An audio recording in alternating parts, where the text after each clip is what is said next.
नमस्कार। पूरा देश राममय हो गया है। वो जो हम लोग संस्कृत की सूक्ति पढ़ते थे, बाला बाला देवी प्रतिमा वत्सो वत्स श्री राम, कुछ कुछ वैसा माहौल बन गया है। बिना कार्तिक के दीपावली आ गई है पूरे देश में। ऐसा एक बार को भी लग ही नहीं रहा है कि किसी मंदिर में एक प्रतिमा की प्राण प्रतिष्ठा हो रही है। ऐसा लग रहा है जैसे सचमुच राम आ रहे हैं और राम आएंगे। अब ये एक बहुत ठीक अवसर है ज्योतिष की दृष्टि से राम मंदिर के संघर्ष को समझने के लिए। हम सबकी, हमारे पूर्वजों की, हमारे स्वर्ग में विराजित पितरों की प्रतीक्षा पूर्ण हो रही है। ऐसे में पिछले 500 वर्षों के संघर्ष का जो एक चैनल रहा है, कैस्केड रहा है, एक सीरीज रही है, उसको कंस्टेलेशंस के नज़रिए से, ज्योतिष के नज़रिए से थोड़ा सा सुपरफिशियल लेवल पे समझने का प्रयास करते हैं। देखिए, एक चीज़ हमें समझने की बहुत आवश्यकता है। जैसा कि वाराह मिहिर ने अपनी पुस्तकों में, अपने ग्रंथों में बार बार कहा है कि भारत जो है वह मकर राशि की प्रधानता लिए हुए है। इसके तमाम संदर्भ और सूत्र पुस्तकों में मिल जाएंगे। पूर्णतया भारत पर मकर राशि का आधिपत्य है। बहुत सारे दैवज्ञों की दृष्टि में मकर राशि या मकर लग्न का होना यह सर्वश्रेष्ठ माना जाता है। उसका सबसे बड़ा जो कारण है, जो किसी भी गंभीर ज्योतिषी को बहुत आसानी से समझ में आ जाएगा, वह ये है कि मकर लग्न, मकर राशि, यह वह राशि है जिसमें कि काल पुरुष कुंडली का लग्नेश मंगल उच्च का होता है। दूसरा एक नियम है ज्योतिष में कि जो केंद्र हैं वो बली होते हैं, और केंद्र में भी लग्न बली होता है। लग्न से बली चतुर्थ, चतुर्थ से बली सप्तम, और सप्तम से बली दशम। तो चूंकि दशम भाव सर्वाधिक दिग्बल वाला भाव है, ऐसे में दशम राशि मकर को सर्वश्रेष्ठ माना जाना चाहिए। और एक और बहुत सुदृढ़ तर्क है इस मान्यता के पीछे, और वह तर्क यह है कि चूंकि मकर लग्न एकमात्र ऐसा लग्न होगा जिसमें कि लग्नेश ही धनेश होगा, इसलिए भी मकर लग्न को सर्वश्रेष्ठ लग्न मान लिया जाता है। अब सीरीज ऑफ इवेंट्स की बात करते हैं। ऐतिहासिक सच जो है वो ये है कि 1528 ईस्वी में बाबर के प्रतिनिधि के तौर पर मीर बाकी नाम का जो आतताई आक्रांता था, उसने अयोध्या में तोड़फोड़ की और यहाँ अयोध्या में एक बहुत हल्के ढंग की, बहुत घटिया ढंग की एक इमारत बनाई, जिसे बहुत लंबे सालों तक, बहुत लंबे समय तक मस्जिद जन्मस्थान कहा जाता रहा।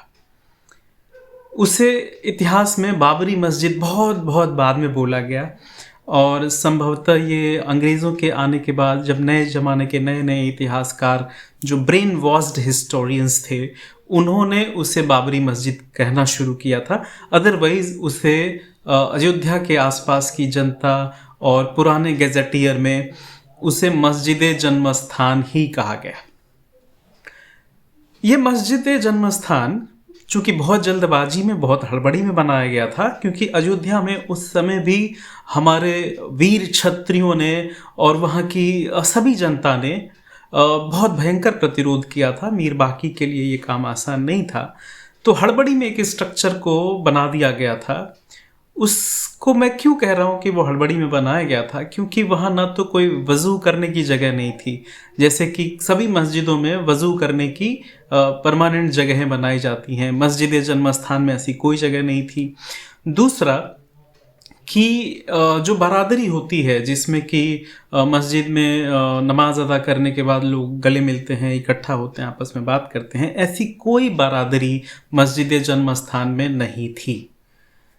ये अपने आप में एक बहुत सुदृढ़ तर्क है कि वहाँ पर कभी मस्जिद थी ही नहीं। थोड़ा सा बाबर के बारे में भी जान लेते हैं। बाबर एक जैसा उसको पोर्ट्रे किया जाता है, वीर और महान योद्धा, ऐसा कुछ भी नहीं था। बाबर एक गे था, इम्पोर्टेंट था, और ऐसा मैं नहीं कह रहा हूँ, ऐसा प्रोफेसर इब्राहिम कहते हैं, ऐसा पाकिस्तान जर्नल ऑफ मेडिसिन कहती है।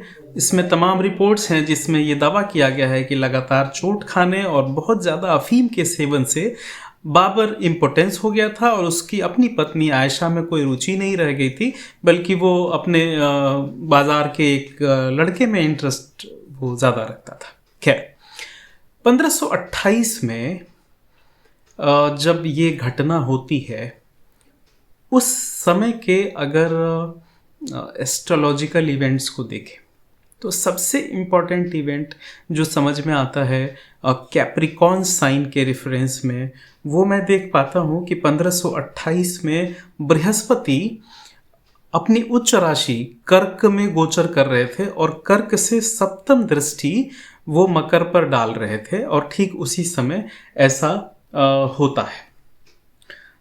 वहाँ पे मंदिरों को भ्रष्ट किया जाता है, ब्राह्मणों को मारा जाता है, और लूट की जगह पर एक छोटी सी मस्जिद बना दी जाती है। 1528 के बाद लगातार एक मैं कहूँ कि आइडियोलॉजी के हिसाब से और कल्चर के हिसाब से और आर्ट के हिसाब से, धर्म के हिसाब से, वो एक अंधकार का समय चलता है, प्रारंभ होता है। अगला जो महत्वपूर्ण समय है उस स्थान के लिहाज से, देखिए, मैं जो ज्योतिष की एक विधा है जिसमें हम स्थान विशेष की भी जन्म पत्रिका बनाते हैं, जिसे हम मेदिनी ज्योतिष कहते हैं, नरी ज्योतिष कहते हैं, मंडन एस्ट्रोलॉजी कहते हैं। उस मंडन एस्ट्रोलॉजी में मैं व्यक्तिगत रूप से अवध का जो भूभाग है, संपूर्ण अवध, इसे भी मकर राशि के ही अधीन मानता हूँ। इसके बहुत सारे कारण हैं, मैं कभी और उस पर विशेष चर्चा करूँगा कि क्यों मैं अवध को मकर राशि मानता हूँ। और मैं यह भी मानता हूँ, ये मेरी बहुत दृढ़ ज्योतिषीय मान्यता है, कि कभी भविष्य में ऐसा हो कि अवध का कोई स्थान भारत की राजधानी बने, जैसे कि अयोध्या भारत की राजधानी बने, तो वो निश्चित ही भारत के लिए एक स्वर्णिम अवसर होगा। क्योंकि राजधानी का जो स्थान है, अगर पूरे देश को एक वास्तुमंडल मान लिया जाए, एक वास्तु चक्र मान लिया जाए, तो राजधानी सबसे महत्वपूर्ण होती है। दिल्ली, बहुत सारे वास्तुकार, इतिहासकार, ज्योतिष, उन सब ने पहले भी कहा है, मैं भी इस बात को दोहराता हूँ कि दिल्ली बतौर राजधानी भारत के लिए बहुत मुफीद नहीं है। तो अयोध्या मकर राशि के अंदर आती है, और मकर राशि में भी अगर मैं और क्लियर बात करूं और स्ट्रक्चर्ड वे में अपनी बात कहूं, तो वो धनिष्ठा नक्षत्र के अंतिम 2 पाद अयोध्या का प्रतिनिधित्व करते हैं। धनिष्ठा नक्षत्र के पाद 2 और पाद 3, थोड़ा सा मकर राशि का प्रभाव, थोड़ा सा कुंभ राशि का प्रभाव। तो 1528 के बाद जो अगला महत्वपूर्ण इवेंट अयोध्या जन्म स्थान को लेकर के देखने में आया इतिहास में, वो आया सन 1853 में। 1853 में निर्मोही अखाड़ा के कुछ लोगों ने वहाँ पर पूजा पाठ प्रारंभ किया, उनको बड़ा लड़ना पड़ा, बहुत प्रतिरोध हुआ, उन्हें बहुत मुश्किलें आईं। इसके बावजूद मैं उन लोगों को दंडवत प्रणाम करता हूँ, उनकी जिजीविषा को, उनकी आस्था को, उनकी श्रद्धा को, कि उस कठिन समय में भी उन लोगों ने ऐसा साहस दिखाया।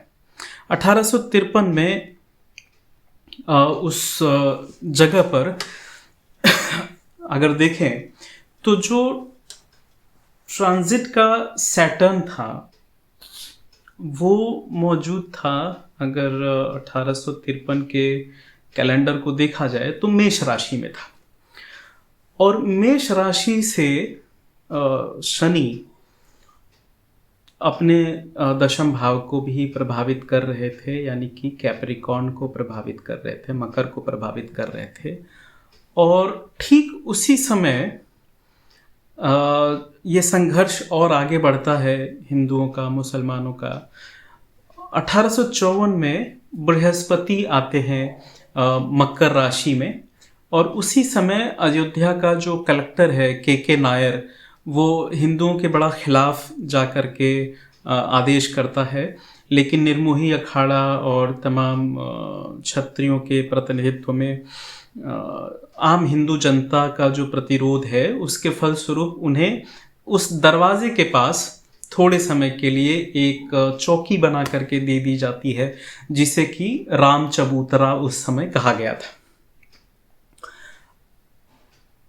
अगला जो महत्वपूर्ण इवेंट है वो है, अंग्रेज चले गए, आज़ादी मिल गई।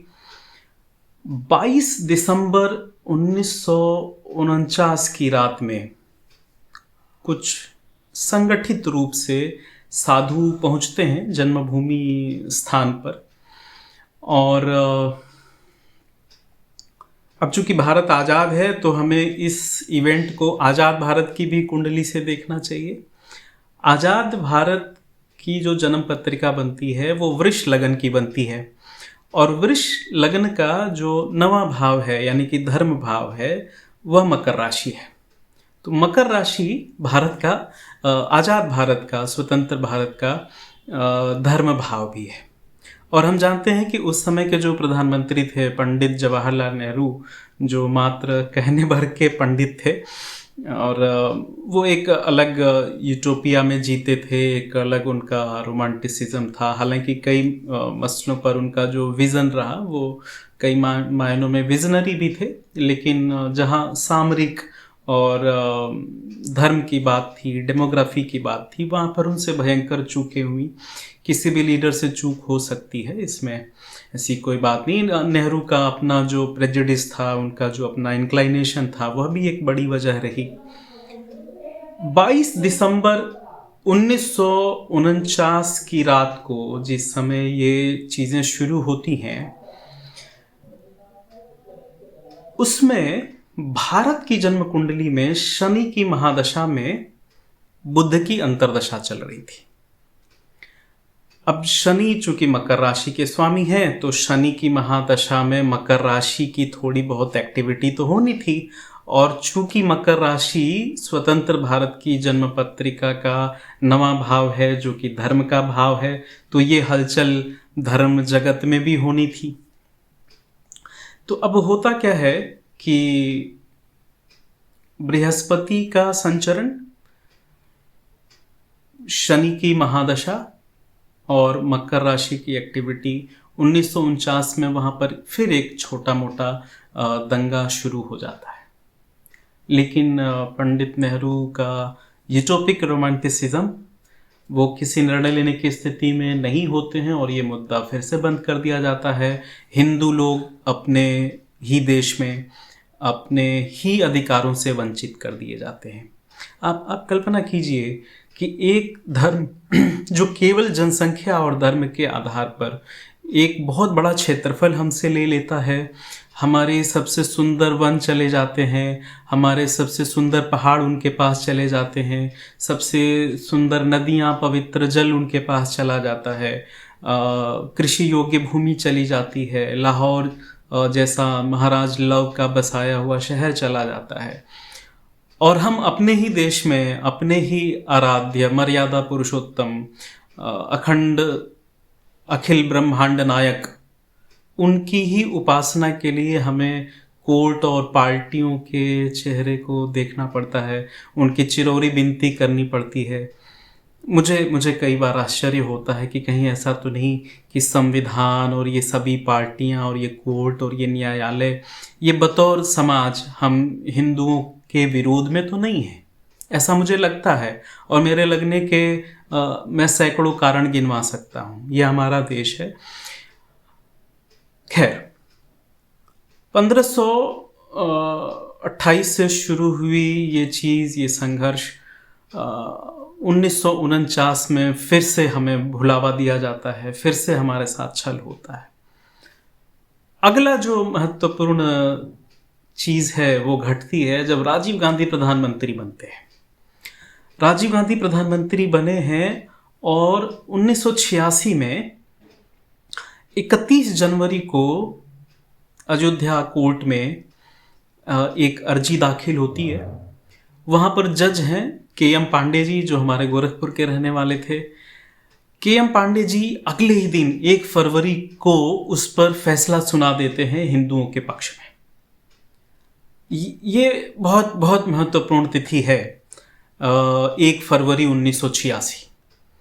मैं इस 1 फरवरी 1986 को कई मायनों में 6 दिसंबर 1992 के बराबर या उससे भी बड़ा मानता हूँ।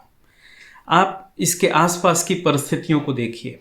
शाह बानो प्रकरण चला हुआ है, शुरू है। एक तरफ राजीव गांधी जैसा कद्दावर नेता जिसे भारत की जनता हाथों हाथ लेती थी, उनका एक आवरा ऐसा था, उनका एक गांधी परिवार से होने का एक आकर्षण, बहुत सुंदर होने का एक आकर्षण, राजीव गांधी बहुत मिठबोलवे भी थे, उसका भी एक आकर्षण।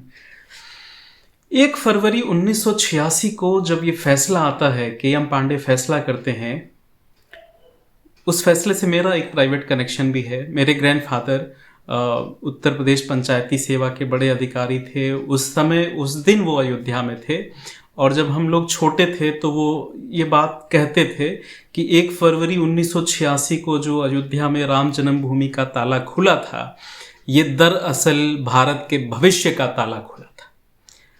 और 1 फरवरी 1986 के बाद से गंगा में बहुत पानी बह चुका है। हमने देखा है कि इन वर्षों में कैसे भारत का प्रभुत्व बढ़ा है, कैसे भारत ने विश्व के तमाम मंचों पर अपनी उपस्थिति दर्ज कराई है। पूरी दुनिया में भारतवंशियों का प्रभाव बढ़ा है, यह निर्विवाद सत्य है, इससे कोई भी इनकार नहीं कर सकता।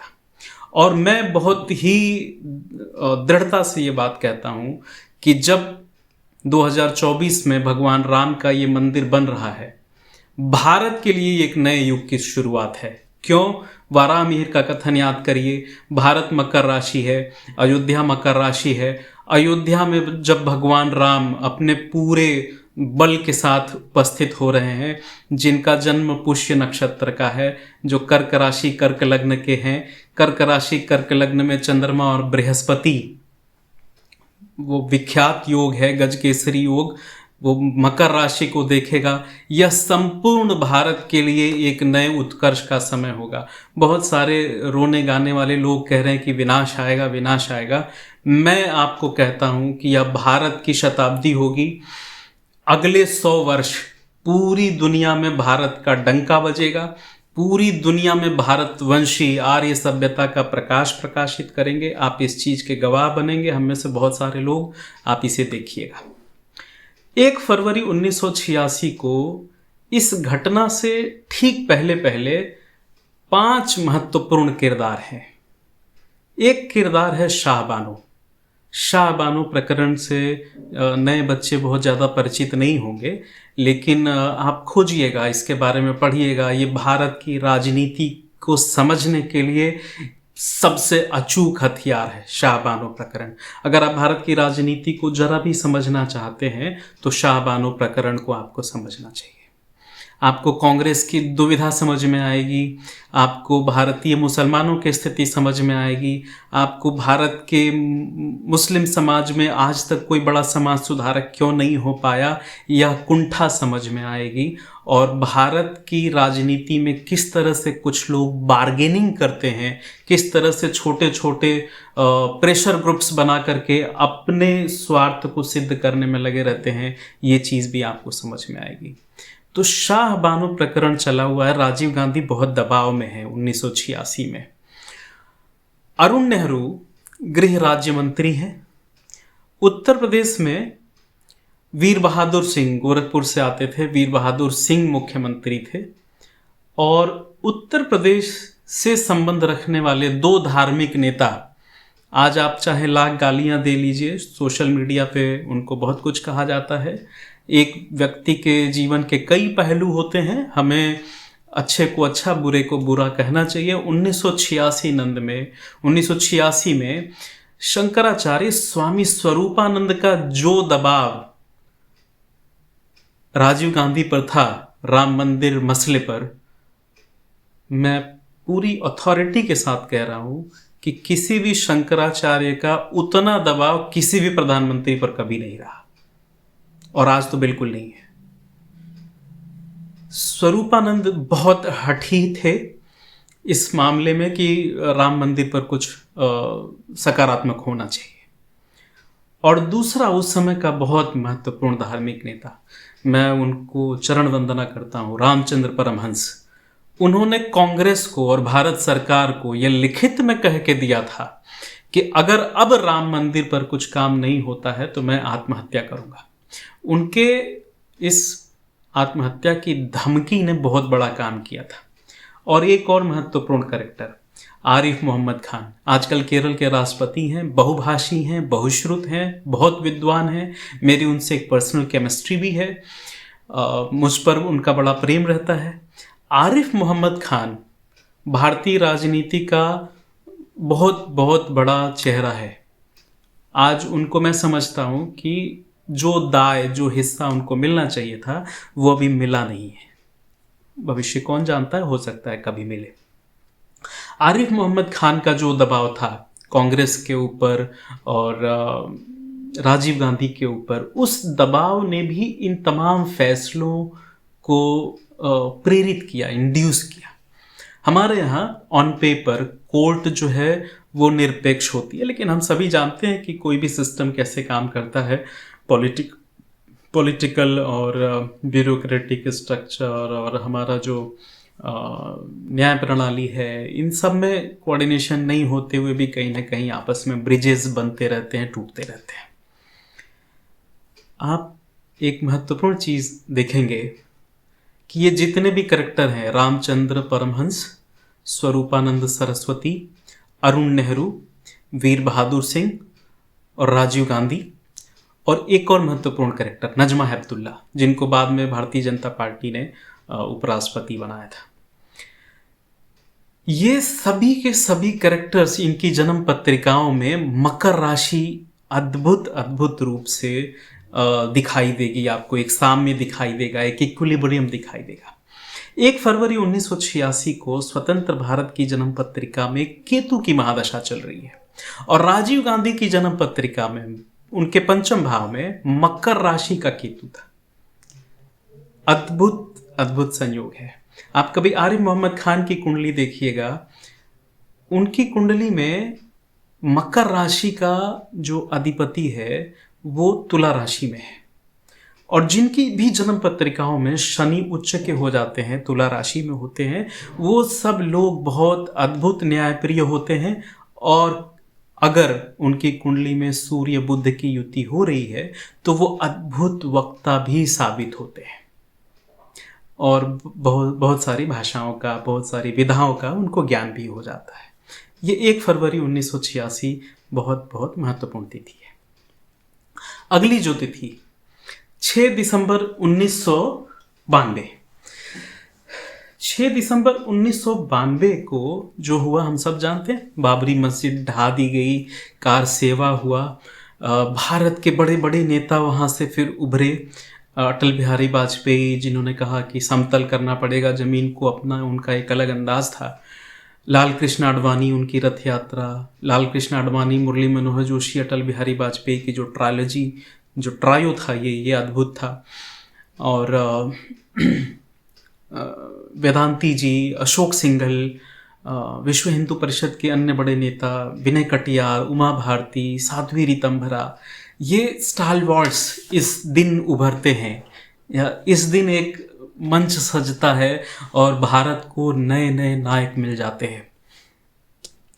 6 दिसंबर 1992 को बृहस्पति कन्या राशि में थे, और कन्या राशि से बृहस्पति 6, 7, 8, 9, 10 अपना 5वां एस्पेक्ट मकर राशि पे डाल रहे थे। बृहस्पति की दृष्टि में अमृत होता है, ऐसा कहा जाता है।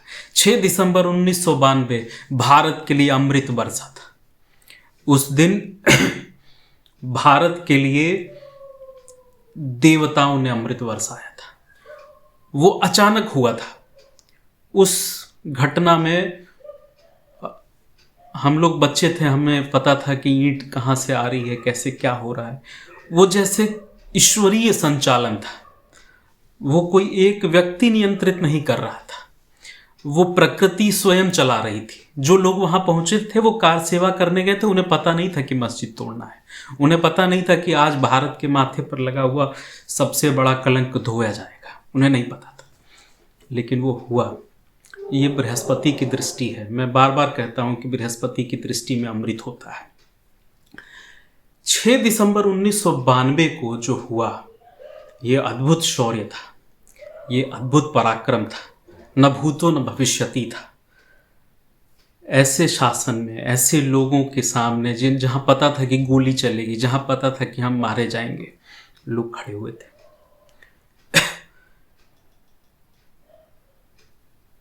ठीक नवंबर में, यानी कि 6 दिसंबर 1992 के जस्ट एक महीना पहले जो नवंबर था, उस समय में भी मकर राशि में बहुत बड़ा हलचल हो रहा था।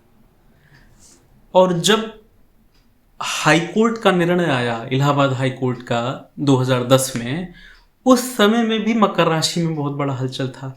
खास तौर से जो पूर्वा भाद्रपद नक्षत्र था उस समय, वो बड़ा हलचल युक्त था। 2020 में फिर सुप्रीम कोर्ट ने 2019 में कह दिया कि ठीक है भाई, मंदिर बनाइए। वो 2.77 एकड़ जमीन आपकी है। हमारी ही जमीन के लिए हमें लड़ना पड़ा। आज जब 2024 में प्राण प्रतिष्ठा हो रही है, ये हम सनातन धर्मियों के लिए बहुत बड़े गौरव का दिन है। यह आशा का दिन है, प्रार्थनाओं के फलीभूत होने के दिन है। और हम लोग आज की स्थिति को देखिए तो समझ में आ जाएगा कि हम क्यों बार बार पराजित हुए। हमें कोई अंग्रेज़, कोई मुसलमान नहीं हरा पाया, हमें हमारे लोगों ने ही हराया बार बार। कुछ लोग कहेंगे कि भाई मुहूर्त ठीक नहीं है, कुछ लोग कहेंगे भाई प्रतिष्ठा का जो कर्मकांड है वो ठीक से नहीं हो रहा है, कुछ लोग कुछ बातें कहेंगे, कोई किसी को बुला नहीं रहा है, कोई किसी के ना बुलाए जाने से नाराज है। वो लोग जिन्होंने मंदिर के लिए संघर्ष किया, वो लोग जो प्राण त्याग दिए, उनकी आत्माएं हमें कोस रही होंगी कि इस दिन के लिए हम मरे थे क्या। ये तो निमंत्रण मिले ना मिले, ये तो जश्न का समय है, ये तो उमंग और उल्लास का समय है। आप देखिए कि इस 2024 में प्रधानमंत्री के पास बहुत काम होते हैं, बहुत सारी चीज़ें छूट जाती हैं, गलतियां करते हैं, और जो काम करता है वही तो गलती करता है। जो कोई काम ही नहीं करेगा उसे इतिहास में कहीं जिक्र नहीं, कहीं कोई गाली नहीं, कहीं कोई प्रशंसा नहीं। जब हम काम करते हैं तो गलती करते हैं, और जब हम बहुत सारा काम करते हैं तो हम बहुत सारी गलतियां करते हैं। हो सकता है प्रधानमंत्री गलती कर रहे हों, न्यास के लोग गलती कर रहे हों, अयोध्या में जिनके पास दायित्व हैं निमंत्रण इत्यादि के, वो गलती कर रहे हों। हो सकता है कि राजनीति हो रही है, और अब तक जो हुआ, आपने ज्योतिष के बहाने वो पूरी कहानी सुनी, क्या वहाँ राजनीति नहीं हो रही थी? शंकराचार्य नहीं आ रहे हैं, उसको एक मुद्दा बनाया जा रहा है। मैं न तो शंकराचार्य के विरोध में कुछ कहूँगा, न कहना चाहिए, न इस पूरे मुद्दे को किसी तरह से हवा बनानी चाहिए। शंकराचार्य आज नहीं जा रहे हैं, कल जाएंगे। हमें आज निमंत्रण नहीं मिला, हम बिना निमंत्रण के जाएंगे। हमें तो निमंत्रण भी है 22 तारीख को। तो इसमें किसी को कोई षड्यंत्र, छल कपट की दृष्टि नहीं रखनी चाहिए। स्वयं भगवान आ रहे हैं, ऐसी दृष्टि रखनी चाहिए। अब आप देखिए कि वर्ष 2024 में शनि अपने मूल त्रिकोण राशि कुंभ से होकर के गुजर रहे हैं। शतभिषा में इनका गोचर है, शतभिषा शततारका। ये कुंभ राशि मकर का धन भाव है। तो धन ही तो आया, हमारा खोया हुआ धन, जो 500 वर्षों से खोया हुआ था, वो धन हमें मिल रहा है। आज तो उत्सव मनाने का दिन है। मैं 2-3 प्रार्थनाओं से इस वीडियो का अंत करूंगा। पहली मेरी प्रार्थना है कि केवल राम न कहा जाए, श्री राम कहा जाए। आज से हम भी ख्याल रखेंगे, आप भी ख्याल रखिए कि केवल राम न कहें, श्री राम कहें। और जब लिखे भी तो श्री और राम को अलग अलग ना लिखें, श्री राम एक साथ लिखें। अयोध्या न कहें, अयोध्या जी कहें। आज से हम भी शुरू करेंगे, अयोध्या नहीं कहना है, अयोध्या जी कहना है। और तीसरी और महत्वपूर्ण बात है कि जब तक पूरा राम मंदिर अपनी भव्यता के साथ तैयार हो नहीं जाता, 1 वर्ष लगे, 6 महीना लगे, 2 वर्ष लगे, तब तक हम सभी लोग उस महामंत्र जय मंत्र का जप मन में सार्वजनिक रूप से मिलजुल करके करते रहेंगे। श्री राम जय जय राम। नमस्कार।